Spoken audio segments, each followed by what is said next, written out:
Hello students, आज के lecture का हमारा टॉपिक है लाइंस एंड एंगल्स। ये क्लास 9th मैथमेटिक्स का चैप्टर है जिसे हम आज थोड़ा समझेंगे एंड देन क्वेश्चन सॉल्व करेंगे। So students, lines and angles समझने के लिए पहले हमें समझना पड़ेगा कितने टाइप के एंगल्स होते हैं। So first one is acute angle, जिसे हम मेजर करते हैं 0 डिग्री से लेकर 90 डिग्री तक। मीन्स एक्यूट एंगल हमारा 0 से बड़ा होगा एंड 90 डिग्री से कम होगा। राइट एंगल आप सब जानते हैं 90 डिग्री का होता है। देन स्ट्रेट एंगल होगा 180 डिग्री का। देन हमारा आता है रिफ्लेक्स एंगल। सो बच्चों, रिफ्लेक्स एंगल कौन सा होता है? जो 180 डिग्री से बढ़ा जाता है एंड 360 डिग्री से छोटा रहेगा। देन कॉम्प्लीमेंट्री एंगल, अगर किन्हीं भी दो एंगल्स को मिलाकर उनका सम 90 डिग्री आता है तो हम उसे बोलेंगे कॉम्प्लीमेंट्री एंगल्स। एंड अगर किसी दो एंगल्स को मिलाकर उनका सम 180 डिग्री आता है हम उसे बोलेंगे सप्लीमेंट्री एंगल्स। सो बच्चों, ये कुछ बेसिक टाइप्स ऑफ एंगल्स थे जो आपको याद होने चाहिए to solve the questions. Now एक और पॉइंट है intersecting and non intersecting lines. जो दो लाइंस एक दूसरे को इस टाइप से कट कर देती हैं या एक दूसरे के ऊपर से ऐसे चली जाती हैं, इन्हें हम बोलते हैं इंटरसेक्टिंग लाइंस। एंड जो ये वाली लाइंस आप देख रहे हैं PQ एंड RS, इस टाइप से जो लाइन है जो एक दूसरे को बिना कट किए जा रही हैं और दोनों के बीच में इक्वल डिस्टेंस है, इन्हें हम बोलते हैं पैरेलल लाइंस। नाउ अब हम आते हैं एक्सरसाइज 6.1 पे। सो स्टूडेंट्स, ये है आपका क्वेश्चन नंबर 1। ये एक फिगर दी गई है जिसमें बताया है लाइन CD इंटरसेक्ट करती है लाइन AB को एट पॉइंट O। एंड कुछ एंगल्स के मेजर्स आपको क्वेश्चन में गिवन है, जैसे कि एंगल BOD 40 है। BOD मीन्स दिस वन, ये 40 डिग्री गिवन है। And angle AOC and BOE, इन दोनों का सम दिया हुआ है 70 डिग्री। तो बच्चों, ये इन दोनों का सम दिया हुआ है, हमें अलग अलग से इनके मेजर नहीं दिए हैं। और हमें क्या फाइंड करना है? हमें एंगल BOE मीन्स यही वाला एंगल फाइंड आउट करना है एंड COE एंगल का रिफ्लेक्स। तो मतलब हमें COE भी फाइंड आउट करना होगा, देन हम उसका रिफ्लेक्स निकालेंगे। सो स्टूडेंट्स, इस क्वेश्चन सॉल्व करने से पहले मैं आपको कुछ बातें समझा देती हूँ। जैसे कि फर्स्ट पॉइंट है, ये इसका सॉल्यूशन नहीं है, ये आपके अंडरस्टैंडिंग के लिए है। अगर दो लाइंस एक दूसरे को इंटरसेक्ट करती हैं कुछ इस तरीके से, देन इस तरफ बनने वाला एंगल एंड इस तरफ बनने वाले एंगल इक्वल होंगे एंड दिस साइड वाले और ये वाले भी इक्वल होंगे। इसे ही हम कहते हैं वर्टिकली अपोजिट एंगल्स, एक दूसरे के अपोजिट वर्टिकली। सो ये एंगल्स का मेजर इक्वल रहता है। एंड सेकंड पॉइंट इज़, एक स्ट्रेट लाइन पे जितनी भी रे आकर एंगल्स बनाती हैं इनका सम होता है 180 डिग्री। सो आपको ये दो बातें ध्यान में रखनी है एंड इससे आपके क्वेश्चन इजीली सॉल्व होंगे। तो बच्चों, जैसे कि आप इस क्वेश्चन में देख रहे हैं कि CD ने इंटरसेक्ट किया है AB को, तो ये वाला एंगल इस वाले एंगल के बराबर होगा बाय वर्टिकली अपोजिट एंगल्स। तो हम लिखेंगे angle COA is equal to angle BOD। Angle COA is equal to 40 degree, क्योंकि BOD की वैल्यू गिवन है 40 डिग्री और हमने यहाँ पे प्रॉपर्टी लगाई है वर्टिकली अपोजिट एंगल्स की।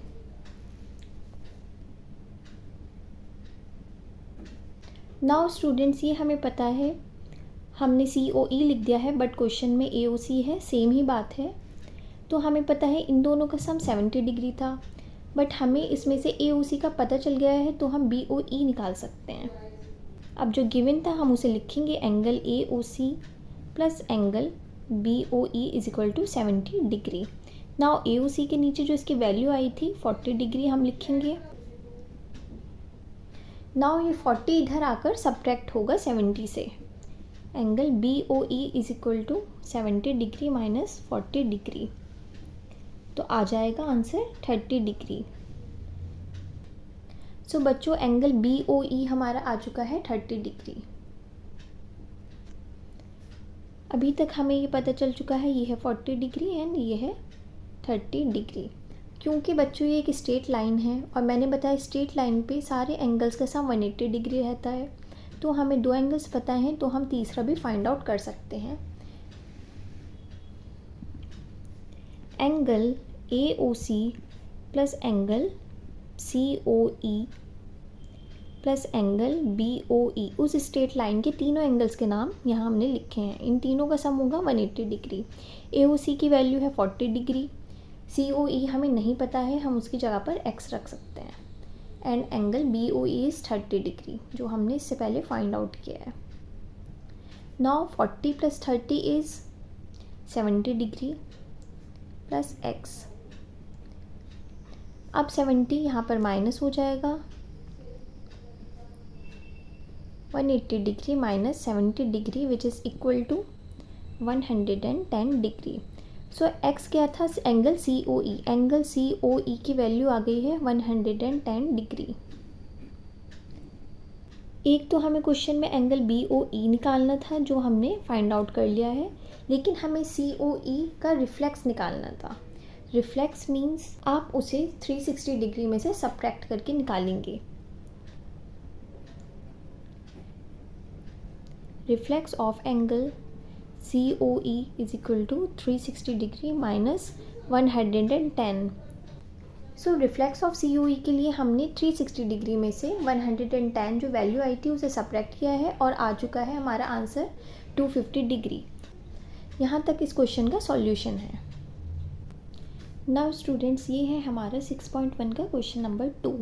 इन दिस फिगर हमें बताया है लाइन MN इंटरसेक्ट करती है लाइन XY को at point O and angle POY है 90 डिग्री, और जो बाकी एंगल हैं A, B एंड C हमें उनकी वैल्यूज़ गिवन नहीं है। A एंड B की गिवन है रेशियो में 2:3 के, एंड C की वैल्यू गिवन नहीं है और C को हमें फाइंड आउट करना है। सो हम इसे कैसे सॉल्व करेंगे बच्चों? जब भी किसी चीज़ की वैल्यू रेशियो में दी गई होती है हमेशा उसके साथ आप x लगा सकते हैं। मीन्स एंगल A को आप लिख सकते हैं 2x एंड एंगल B को आप लिखेंगे 3x। तो आप अभी के लिए इनकी वैल्यू की जगह पर ये रख सकते हैं। सो मैंने पहले भी बताया था कि स्ट्रेट लाइन पे ये जितने एंगल्स हैं इन सब का सम 180 डिग्री होगा। हम वही प्रॉपर्टी यहाँ पे लगाएंगे, angle A plus angle B plus angle POY, इन तीनों का सम होगा 180 डिग्री। मैंने इस वाली स्ट्रेट लाइन के ये सारे एंगल्स लिए हैं। सो एंगल A की जगह पर रखेंगे हम 2x, B की जगह पर 3x एंड POY है हमारा 90 डिग्री। इन दोनों का सम हो जाएगा 5x। नाउ ये 90 डिग्री 180 से सब्ट्रैक्ट होगा, यहाँ पर आ जाएगा 90 डिग्री एंड ये 5x से मल्टीप्लाई हो रहा है तो इधर आके हो जाएगा डिवाइड। तो बच्चों जब आप 90 को 5 से डिवाइड करेंगे तो आ जाएगा 18 डिग्री आपकी x की वैल्यू। तो ये एंगल का मेजरमेंट नहीं आया है लेकिन ये आपकी x की वैल्यू आई है। स्टूडेंट्स, हमने एंगल A को लिया था 2x एंड एंगल B को 3x। हम x की जगह पर x की वैल्यू को पुट करेंगे जो कि हमारा आया है 18। 2 इंटू 18 एंड 3 इंटू 18, यहाँ पर आ जाएगा 36 डिग्री एंड यहाँ पर आएगा 54 डिग्री। तो हमने angle A and angle B का आंसर निकाल लिया है, बट हमें मेन फाइंड आउट करना था C। तो अब हम इसकी हेल्प से C भी निकाल लेंगे। तो बच्चों जैसे कि आप डायग्राम में देख रहे हैं ये MN भी एक स्ट्रेट लाइन है। अगर हम MN को कंसीडर करें तो इस स्ट्रेट लाइन पे ये दो एंगल्स हैं, आप एंगल B एंड C। तो इन दोनों का सम हम देखें तो 180 ही होगा क्योंकि ये एक स्ट्रेट लाइन के ऊपर है। क्योंकि हमें B की वैल्यू पता चल चुकी है तो हम C की भी निकाल लेंगे। Angle B plus angle C is equal to 180 degree linear pair. Angle B is 54 degree plus angle C is equal to 180 degree. अब 54 को हम सब्ट्रैक्ट करेंगे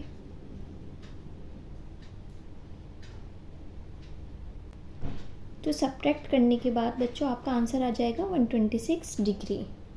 सो ये है आपकी एंगल सी की वैल्यू जो हमें फाइंड आउट करनी थी। सो स्टूडेंट्स, आपका क्वेश्चन नंबर 1 और क्वेश्चन नंबर 2 कंप्लीट होता है। आई होप आपको दोनों क्वेश्चन अच्छे से क्लियर होंगे। Thank you.